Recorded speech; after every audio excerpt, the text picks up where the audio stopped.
Hi, Shannon Waller here with Dan Sullivan, and today we're going to talk about something that we get a question from a lot of people who are looking at coaching. And since we've been doing this for a very long time now, Dan, the difference between one-on-one coaching and group coaching, or one-on-one coaches and group coaches.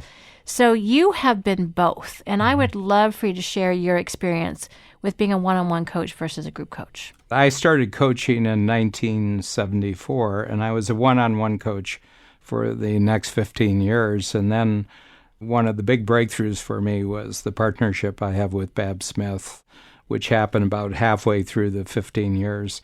As we got closer to the end of the 15 years, I had developed so many insights about the success factors for entrepreneurs that I felt confident enough, and I felt the capabilities that we could put it into a workshop form where instead of me coaching one entrepreneur at a time, I could coach in the initial half a dozen individuals. And my new workshops now at the 10 times level, I have 60 individuals. But I have 28 years experience of coaching in group setting. I should say this, that very recently in the last 3 years, I've gone back to one-on-one coaching with 10 times entrepreneurs who have a game-changing model. So I have about 15 right now entrepreneurs that I do hour-long, sometimes all-day coaching sessions with, which is one-on-one coaching. And I say that because these are two completely different universes, the universe of one-on-one coaching and the universe of workshop coaching. And I'll use two words to actually distinguish it. I think that the one-on-one coaching comes under the heading of tactical. In other words, you're dealing with very, very specific breakthroughs that someone's looking for, and they get your undivided attention as the coach for a concentrated period of time. But basically, you're just there to create a tactical breakthrough. In other words, how are you going to think about this breakthrough? And the thinking never goes beyond the specific topic at hand. And I find I personally have any number of coaches in my own personal life. You know, I have fitness coaches, I have health coaches, we have household coaches, people who take care of our households. We have people who are gardening experts and they're coaches. We have architects and interior designers who are coaches. And I treat them all as coaches, and it's to create a specific, measurable, and usually a short-term result. The big difference in that and the workshop coaching is that in the workshop coaching, you have a head coach who is the overall conductor of the workshop experience. And there's a certain set of exercises you're going through.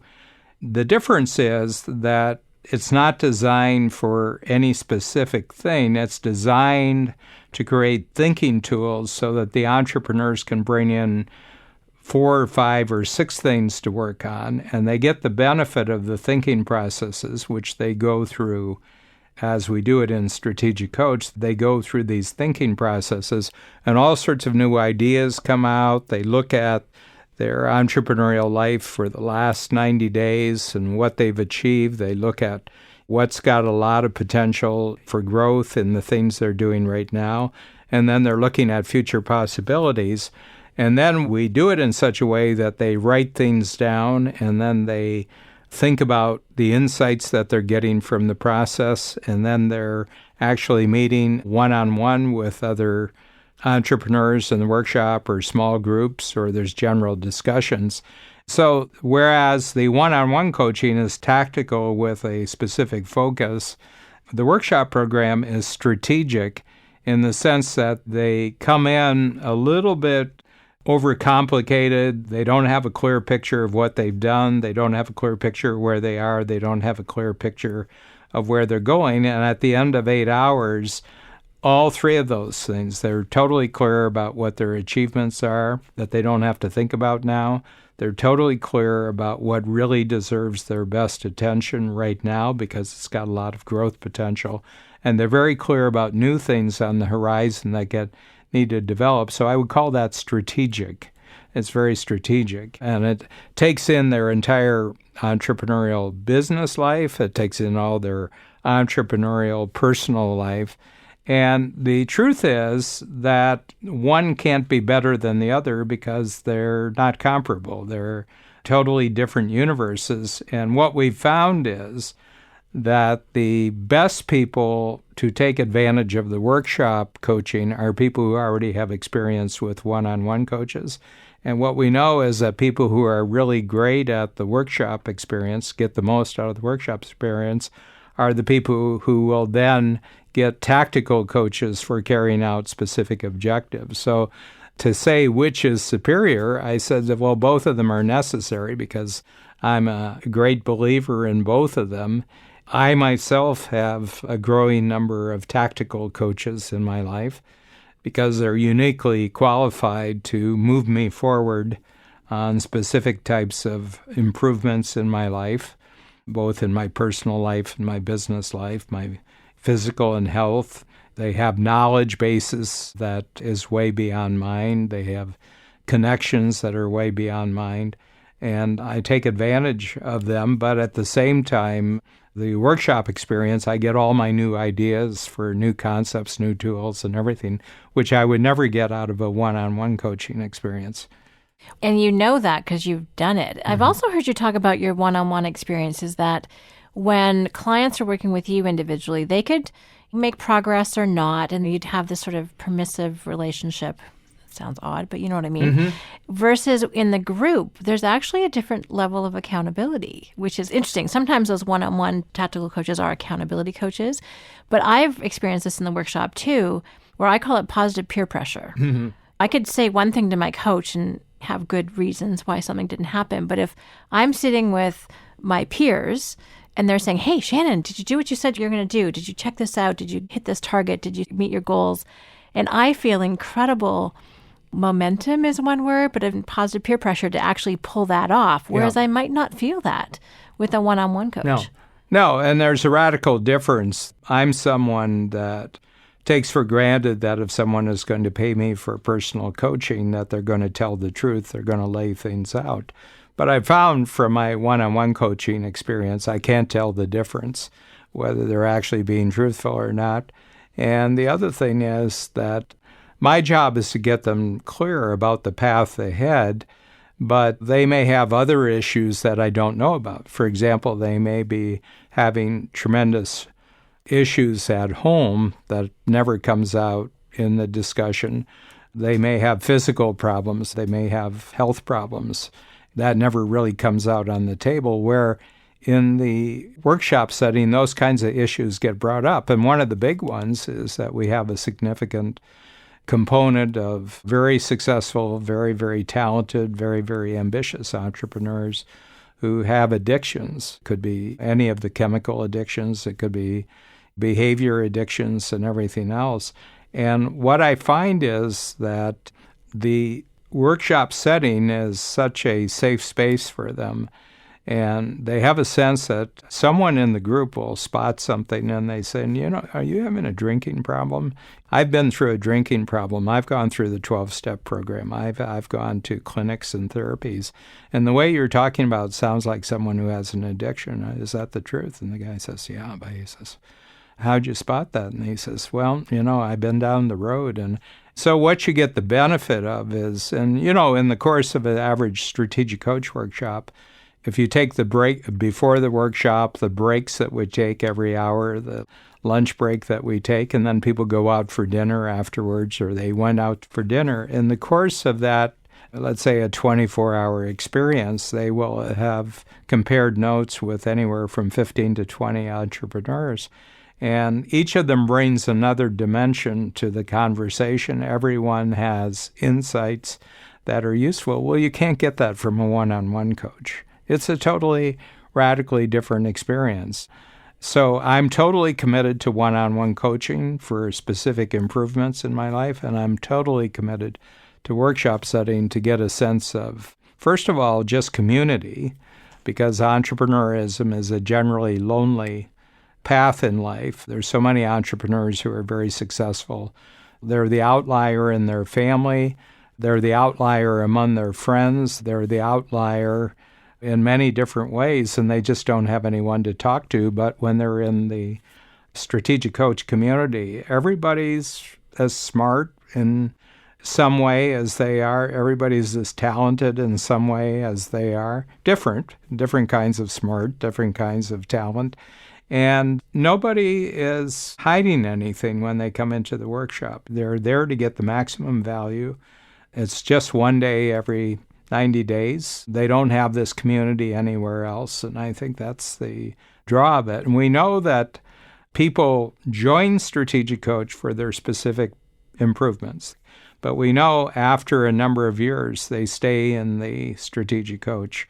In our track record going back 28 years, for every 2 people who start year one of those 2 goes into year number 4. And if they've gotten that far, they're using tactical coaches for specific things, but they always come back to their community where their biggest ambitions are applauded, their biggest accomplishments they can tell everybody about, and it's all applause and support and encouragement. It's a missing factor in every other part of their life, and they get it at the community in the workshop setting. Dan, another comment you've made about community, talking about that, is it makes the coaching exponential. Yes. Because not only do they share successes and get applauded for their ambitions, and I remember that, people celebrating how much more money I was making, and nowhere else in my life was that true, except other than perhaps my close family. So that was a big deal. But also people can share failures. As you said, it's a very safe space, at least in a really well-run workshop program, which obviously we consider ours to be.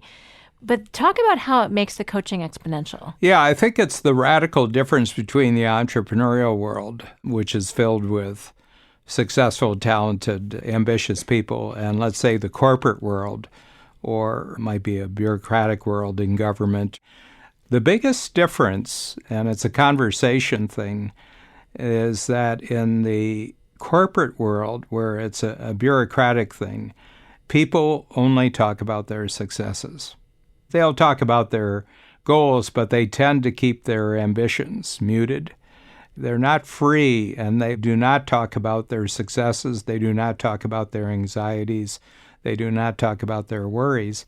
And in the entrepreneurial world, all those are the main topics that they want to talk about. So their failures, their anxieties. Their worries, their fears, their obstacles. I mean, they talk about their successes too. But they really want to know, I'm dealing with something really difficult here. I wonder what you would think about it. And they get into a group of 3 people, and it's kind of funny because people sometimes, the entrepreneurs and coach, they'll come up to tweak me, and they said, you gave us this entire 8-hour thing, but I had a 5-minute conversation at lunchtime that made the trip worthwhile, and it was with one of the other team members. They said, so, I just wanted to let you know that my real value out of today wasn't you. And I said, yeah, but who set up the experience so that you could have that 5-minute conversation? Nobody else in any other parts of your life sets up this setting and this environment. First of all, I consider it a win that you got this great breakthrough from another team member, but I just want to let you know that was my intention. Going back to our conversation about intentionality. Well, Dan, I really love it that it's not either or. No. It's both and. And also the whole thing about in a group situation, in a workshop setting, it really, if I can use the word, exponentializes everyone's thinking, because it's like electrons. You're bouncing off against each other. You even talked about team members contributing to our clients. You look at team members as coaches as well in their own area of expertise. Yeah, well, everybody that, first of all, who works with me as a team member is much better at fact-finding than I am, and is much better at follow-through than I am, because in the Colby profile that you establish right at the beginning of Coach, and personally, I've been living with it for 25 years, I'm a 2-2-10-4, which means that nothing that I do should depend on my ability to do research. Nothing I do should depend upon my ability to organize things. It should, in most cases, totally depend on my ability to get an idea and get it started. And I have enough implementer, which is number 4, that I've translated it into the ability to draw. So I can actually visualize ideas I'm a good packager, and I know good design from bad design. And you make things tangible. And I make things very, very tangible. So I look at all the team members I have as being extraordinarily superior to me in crucial areas of making things real and making things recur that I have no capability to pull off. So I observe how they work, I observe how they do things, and I'm learning constantly how I can be a better team member to them so that when they take over a particular project, I'm putting them in the best possible position to be very, very clear, to be very, very confident, and feel very, very capable about it. So I'm constantly being coached on how to be a better team member to my team.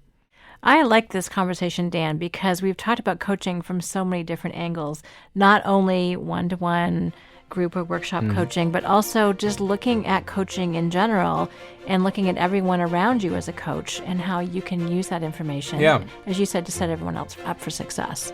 So thank you, Dan. As always, an enlightening and interesting conversation. Thank you, Shannon.